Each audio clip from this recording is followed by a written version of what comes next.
আজকে আমরা এমন একজনের জগতে ডুব দেব যিনি তার অবিশ্বাস্য ছোট জীবনে রেখে গেছেন বিপ্লবের এক জ্বলন্ত আগুন। তার নাম সুকান্ত ভট্টাচার্য। একবার লাইনটা ভেবে দেখুন তো, কি সাংঘাতিক একটা ছবি। মানে ক্ষুধার্ত মানুষের কাছে পূর্ণিমার চাঁদের ওই নরম স্নিগ্ধ আলোর কোনো দাম নেই, তার চেয়ে অনেক বেশি জরুরি একটা পোড়া ঝলসানোর রুটি। এই একটা লাইনই যেন আমাদের সুকান্ত ভট্টাচার্যের পৃথিবীর দরজাটা এক ঝটকায় খুলে দেয়। এমন একটা জগৎ যেখানে শিল্পের সাথে কঠিন বাস্তবতার এক অদ্ভুত বোঝাপড়া। তাহলে চলুন পরিচিত হওয়া যাক সেই কবির সঙ্গে।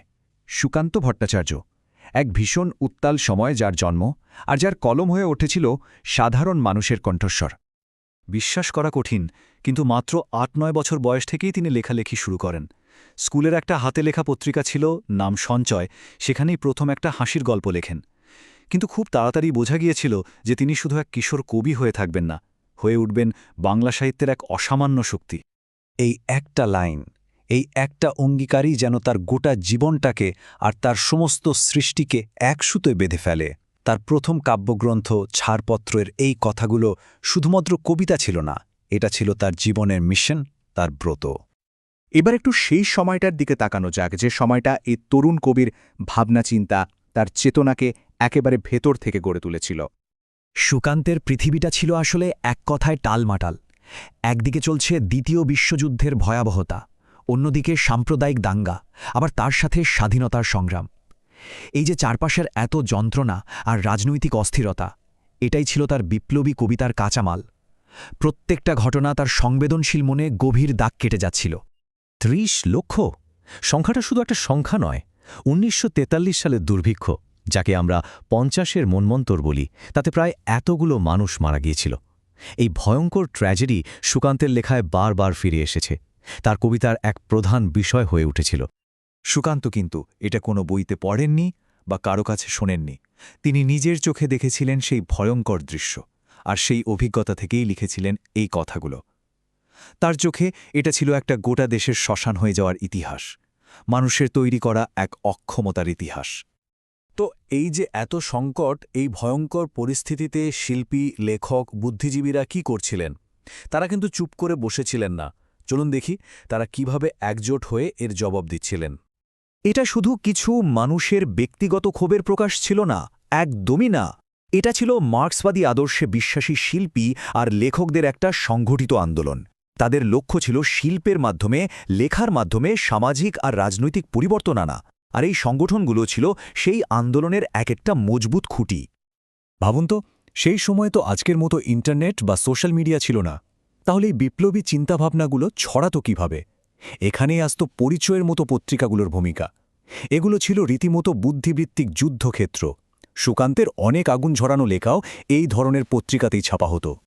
আর এই পুরো সাংস্কৃতিক আর রাজনৈতিক জাগরণের একেবারে কেন্দ্রে ছিলেন একজন তরুণ।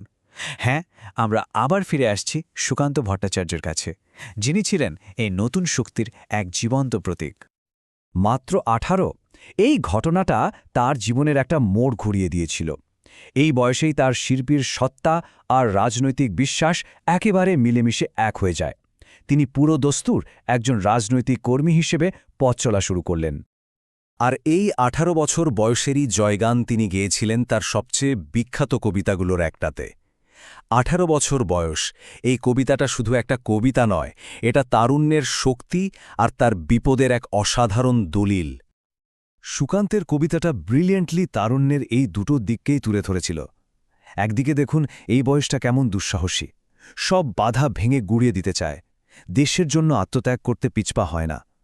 আবার অন্যদিকে এই বয়সেরই বাঁধন ছাড়া আবেগ, অবিরাম লড়াই তাকে কিন্তু ক্ষতবিক্ষত করে ফেলতে পারে। এই দুধারী তলোয়ারের মতো শক্তিটাকেই সেদিনের আন্দোলন কাজে লাগাতে চেয়েছিল। কিন্তু এত প্রতিভা, এত আগুন যার মধ্যে, তার জীবন প্রদীপটা নিভে গিয়েছিল বড্ড তাড়াতাড়ি। এবার আসা যাক সেই করুণ গল্পে। অমানসিক পরিশ্রম, তার সাথে অপুষ্টি, প্রথমে ম্যালেরিয়া আর তারপর যক্ষা নামের সেই দুরারোগ্য ব্যাধি। মাত্র ২০ বছর ৯ মাস বয়স। ভাবা যায় ১৯৪৭ সালের ১৩ই মে যখন তার কণ্ঠস্বর আরও জোরালো হওয়ার কথা, ঠিক তখনই সব থেমে গেল। আর সবচেয়ে বড় ট্র্যাজেডি হল যে শোষণহীন স্বাধীন ভারতের স্বপ্ন তিনি দেখতেন, সেই স্বাধীনতা আসতে তখন আর মাত্র মাস তিনেক বাকি। তিনি সেই নতুন ভোটটা দেখে যেতে পারলেন না। এমনকি তার লেখা বইগুলো তখনও প্রকাশিত হয়নি। কিন্তু এখানেই কি গল্প শেষ? না, আসল গল্পটা হয়তো শুরুই হলো তার মৃত্যুর পর। শরীরে মৃত্যু হলেও তার লেখা, তার কবিতা তাকে অমর করে রেখেছে। দেখুন কিভাবে হলো। 1947-এ তার মৃত্যু হল। ঠিক তার পরের বছর 1948-এ প্রকাশিত হল তার প্রথম আর সবচেয়ে বিখ্যাত বই ছাড়পত্র। আর তারপর এক এক করে ঘুম নেই, পূর্বাভাস, মিছে করা। দেখতে দেখতে যে বালক কবিকে অনেকেই চিনতেন না, তিনি হয়ে উঠলেন বিদ্রোহ আর তারুণ্যের এক চিরকালীন আইকন। আসলে 40-এর দশকে লেখা এই লাইনগুলোই যেন তার জীবনের সারমর্ম। তিনি ছিলেন সেই বিদ্রোহের লিপিকার যিনি প্রতিদিনের সংগ্রামের ইতিহাস লিখে গেছেন, আর তার সেই লেখা আজও আমাদের একটা ভালো পৃথিবীর জন্য লড়াই করতে প্রেরণা দেয়। তাহলে শেষ পর্যন্ত প্রশ্নটা এটাই দাঁড়ায়, যখন চারদিকে অন্যায় অবিচার, তখন একটা কলম, একটা কবিতা কি সত্যিই একটা প্রতিবাদের সমান শক্তিশালী হয়ে উঠতে পারে? সুকান্তের জীবন তো আমাদের সেই কথাই বারবার মনে করিয়ে দেয়।